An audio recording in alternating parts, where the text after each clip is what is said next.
Essa aula está sendo oferecida pelo meu curso Introdução à Automação de Subestações e a norma EAC 61850.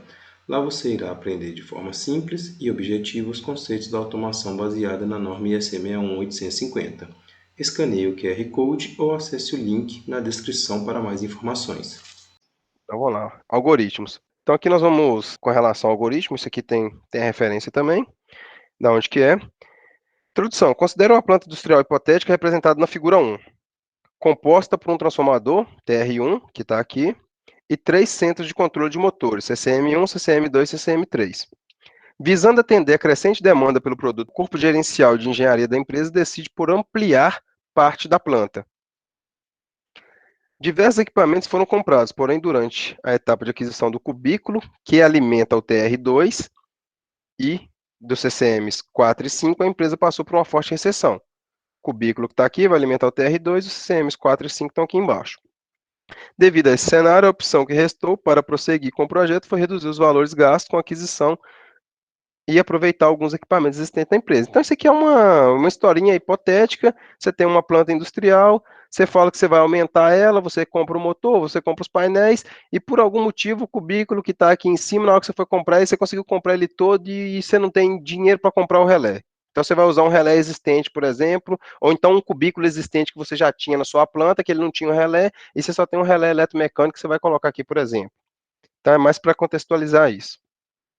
Durante a inicialização do circuito novo, os responsáveis presenciaram diversos desligamentos do sistema por atuação do relé de proteção eletromecânica, que foi instalado no cubículo do TR2. Após instalar um medidor de qualidade de energia no barramento que alimenta TR1 e TR2, os engenheiros se depararam com as informações da figura ao lado. Então, esse aqui é a forma de onda com a planta parada, está energizada, então é a fonte. Esse aqui é a forma de onda com a planta em funcionamento. Ela está distorcida, tem alguns harmônicos, e esse aqui é o momento que ela desliga. Quando você energiza o outro transformador, ela desliga. Analisando o espectro do sinal registrado, é possível encontrar componentes fundamentais, que está aqui, 60 Hz, harmônicos de quinta e sétima ordem, gerados pelos inversores de 6 pulsos. Vocês já viram, está aqui, ó, quinto, 300 Hz, sétimo, 420. E ao analisar, percebeu que o segundo harmônico provocado pela energização, pelo I-rush do transformador, que aparece aqui. Em operação normal, aparece no barramento quinto e sétimo harmônico, gerado pelos inversores. Esses harmônicos são conhecidos e não impactam, entre aspas, a produção da planta, além de poder ser reduzido, ser mitigado por meio de reatores instalados na entrada dos inversores ou instalação de filtros de quinto e sétimo harmônico para correção do fator de potência e para filtrar esses harmônicos. Visando solucionar o segundo harmônico apresentado anteriormente, o presente trabalho tem como objetivo desenvolver um filtro FIR utilizando simulação no MATLAB. O filtro será baseado na DFT, em Fourier, com 32 amostras e será utilizado para filtrar o sinal com ruído e como teste também um sinal dente de serra. Então, basicamente, esse aqui, um filtro FIR, resposta ao impulso finito, para filtrar a forma de onda lá que está desligando e também para testar ele com um dente de serra. O primeiro bloco aqui, o bloco 1, vai realizar a DFT e depois você tem os comandos no MATLAB para extrair a resposta em frequência e para ver o sinal filtrado que você quer. Então, a primeira etapa, após declarar as variáveis no algoritmo, criar uma rotina, e abaixo temos a fórmula dos coeficientes discretos da série de Fourier, que eu vou ter K e K2, que vão entrar nessa fórmula aqui. Para a condição inicial de K 60 e K2 120, utilizando o comando plot, é possível visualizar os coeficientes de seno e cosseno, que aí você vai tirar os seus filtros. Se você quer um filtro cosseno, um filtro seno, que está aqui a sua referência. Ao utilizar o comando FREQ-Z do MATLAB, tem a resposta em frequência do filtro para 60 e para 120. Observando a resposta, fundamental a 60, temos que o filtro permite a passagem de 60 e de 1860. E para o filtro sintonizado em 120, a passagem de 120 e de 180. Então aqui já começam algumas observações. Não sei se vocês observaram o primeiro ciclo de todas aquelas formas de onda que foram mostradas, o filtro ele tem uma forma de onda que não condiz com a fundamental. Então, o primeiro ciclo, o filtro digital, ele precisa ter esse primeiro ciclo. Ele precisa passar por ele para depois começar a extrair o que você precisa. É uma limitação dele. A segunda limitação que vocês estão vendo aqui, ó. Então, esse aqui é 32 amostras. Se você fizer aí, vai dar 1920. Então, a frequência de amostragem, o que ele passa? Se eu falei que ele vai filtrar 60 Hz, ele filtra 60 Hz. 60 Hz é o meu N, o meu K lá. Ele vai filtrar o K, 60 Hz, porém ele permite passar o K e ele permite passar o número de amostragem, que é a frequência da amostragem lá, 32, que vai dar, amostrando 32 vai dar 1920, menos o K. Então, se você pegar 1920 e subtrair lá o 60, que é o K, ele vai permitir passar 1860. Aqui está 62 porque está no MATLAB ali, e por descuido meu eu peguei um pouquinho a mais. Mas isso aqui, ó, você manda filtrar uma determinada harmônica, mas ele vai filtrar a harmônica e ele vai ter a amostragem, vai filtrar a amostragem menos aquele K que você setou. Se eu pedir para ele filtrar o segundo harmônico, 120, ele vai filtrar o 120, ele permite passar o 120, mas ele permite passar também o 1800. É um ponto de atenção com esse tipo de filtro. O primeiro sinal a ser filtrado é composto pelos valores. Esse sinal é aquele que desligou a planta. Então aqui ele é composto do quê? Pela fundamental, amplitude 100, pelo segundo harmônico, amplitude 50, pelo quinto harmônico, amplitude 30 e pelo sétimo harmônico, amplitude 10, que são a soma dessas formas de ondas aqui, resulta nesse sinal distorcido. O sinal com ruído passa pelo comando filter, sendo filtrado por um filtro cosseno e por um filtro seno. Então, esse sinal de ruído aqui, ao ser filtrado, você observa que nós pedimos para ele tirar a fundamental desse sinal e pedimos para ele tirar o segundo harmônico. E realmente ele tira. O primeiro ciclo aqui ele não responde muito bem, porém, a partir do primeiro ciclo ele já começa a responder fielmente ao sinal, tirar o sinal que você precisa, tanto para o filtro cosseno quanto para o filtro seno. A saída filtrada por seno e por cosseno para a frequência de 60 e 120. É o que a gente observa aqui, ó.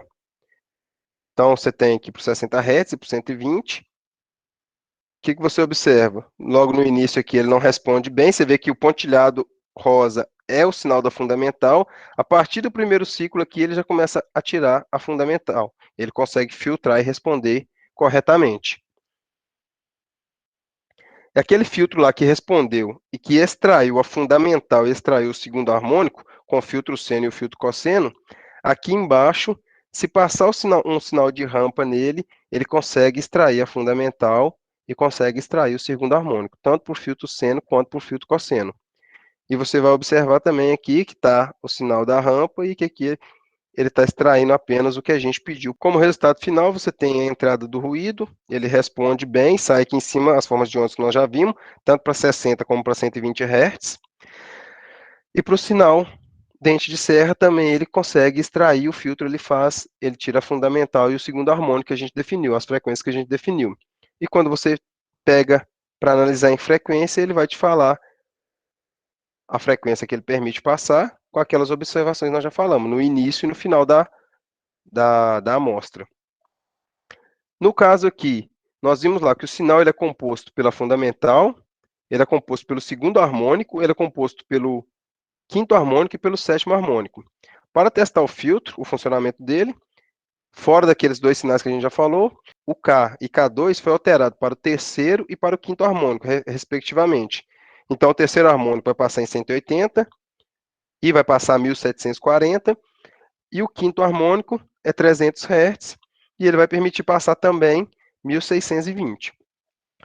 Passando esses sinais no filtro, o que a gente vai ter? O filtro cosseno e o filtro seno. Se a gente observar aqui na direita, o que ele faz?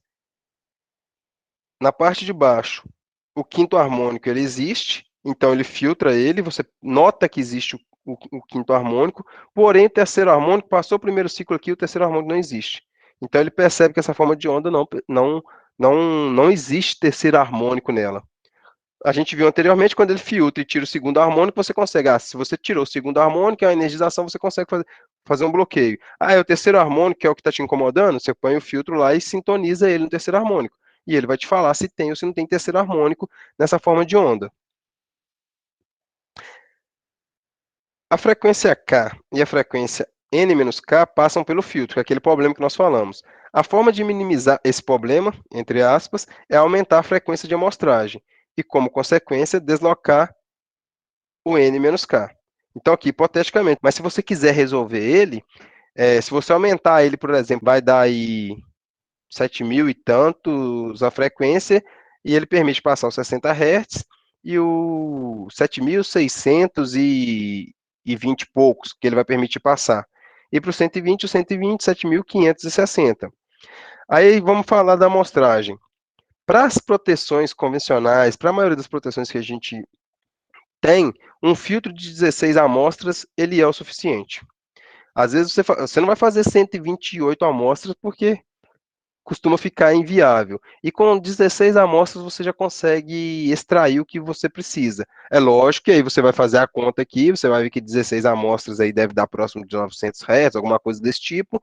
Então, se você atender ao teorema de amostragem de Nash, você vai perceber que a amostra maior que 2 e menor que 10 geralmente vai atender a sua expectativa. Então, 16 amostras ali, até um quinto harmônico, você pega bem, um sétimo harmônico já vai estar no limiar. E como conclusão, com base nos vídeos apresentados, é possível perceber o funcionamento do filtro FLIR aplicado a um caso hipotético. Durante o projeto, verificou-se a influência da taxa de amostragem, a sua importância, que é aquilo que eu falei para vocês. A implementação do filtro digital simulado associado a um relé eletromecânico deve ser capaz de fornecer ao relé apenas a forma de onda fundamental. Isso aqui é uma conclusão hipotética, tá? Por que isso? Porque o filtro ele é capaz de fornecer ao relé o sinal filtrado, ao relé eletromecânico. Mas o relé eletromecânico, vocês lembram que ele trabalha com o quê? Com a corrente, que gera o fluxo e que gera o torque. Então, se você passasse por um filtro realmente para fornecer esse sinal relé eletromecânico, você teria que ter potência para fazer o disco girar, beleza? Essa quarta consideração, ela faz mais sentido se fosse aplicada ao relé eletromecânico. A detecção do segundo harmônico possibilita a criação de um circuito alternativo, possibilitando bloquear o relé, bloquear a atuação do relé durante a inicialização. Então, se o relé eletromecânico começar a movimentar e você detectou que tem o segundo harmônico, você poderia fazer um circuito alternativo e bloquear a atuação dele, que faria mais sentido do que a anterior. A anterior é verdade, mas você precisaria ter potência para fazer ele girar. Por fim, ressalta-se que os relés numéricos da atualidade já possuem os filtros no seu circuito de processamento e que tal funcionalidade é intrínseca ao equipamento. Se o conteúdo foi útil para você, deixe o seu like e se inscreva no canal. Forte abraço e fiquem com Deus.